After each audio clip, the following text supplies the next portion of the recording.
Hey everyone, welcome back to the channel. Today, we're diving into a topic that feels more relevant than ever, lawlessness in our modern world. And we're going to look at it through the lens of a powerful verse from the Bible, 1 Timothy chapter 1 verse 9.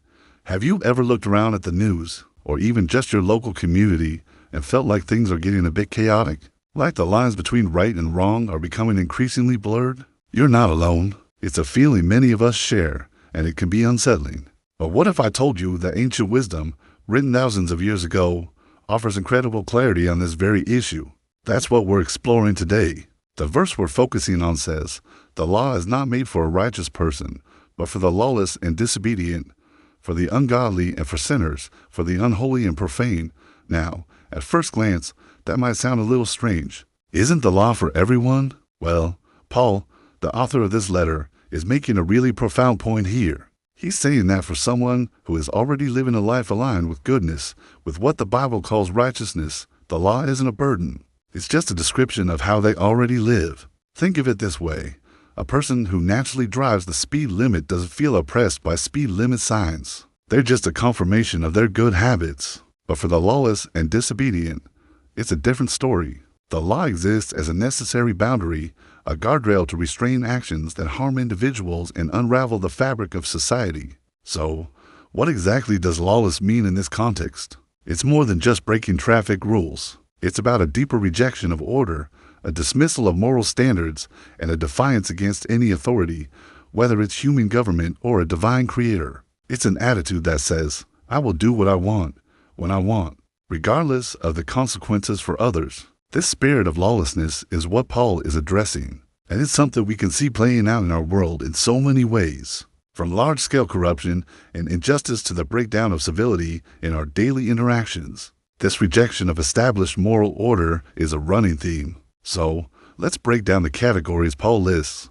He talks about the ungodly and for sinners. This points to a life lived apart from any recognition of God. When a society loses its moral compass, its sense of a higher accountability, it's easier for self-interest to become the ultimate guide. Then he mentions the unholy and profane. This refers to a desecration of what is sacred, a mockery of what is good and pure. It's about treating things that should be respected with contempt. This can manifest in how we treat each other, how we treat the planet, and how we talk about matters of faith and morality. It's a casual disregard for anything that calls us to be better than we are. Now, how does this ancient text speak to our 21st century problems? Let's connect the dots. Think about the debates we have today around justice and ethics. When we see a rise in crime or social unrest, it's often a symptom of this deeper lawlessness. It's not just about a lack of enforcement.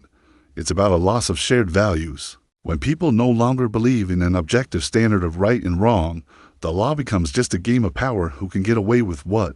This is where 1 Timothy 1-9 becomes so insightful. It reminds us that true societal health isn't just about having more laws or stricter punishments. It's about the heart.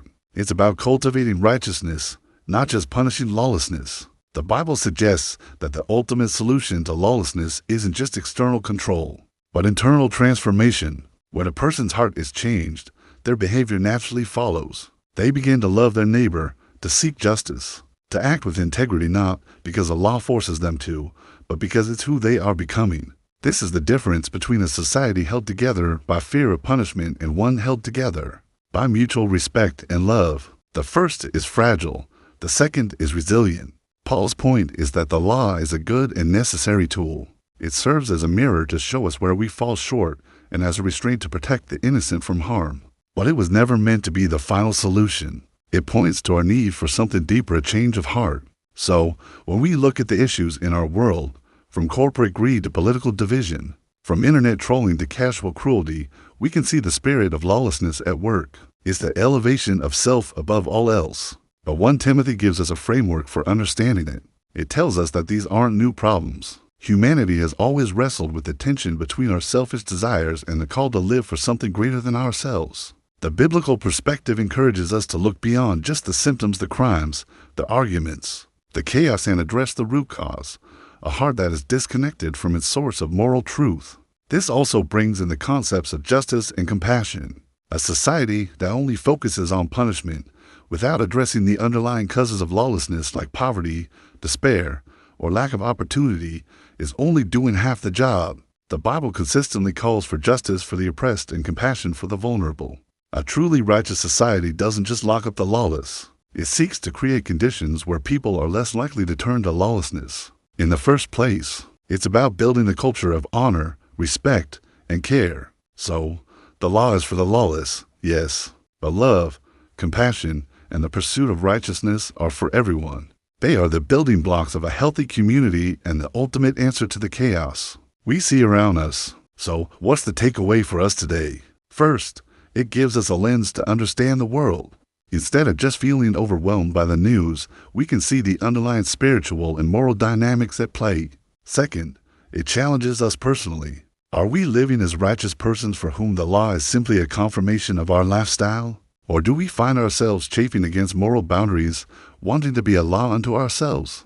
It's a call to self-reflection. And finally, it gives us hope. The solution to lawlessness isn't more politics or more anger. It's a transformation of the human heart, one person at a time. It's about choosing to live a life of love, integrity, and respect, and in doing so, becoming a source of light and order in a world that desperately needs it.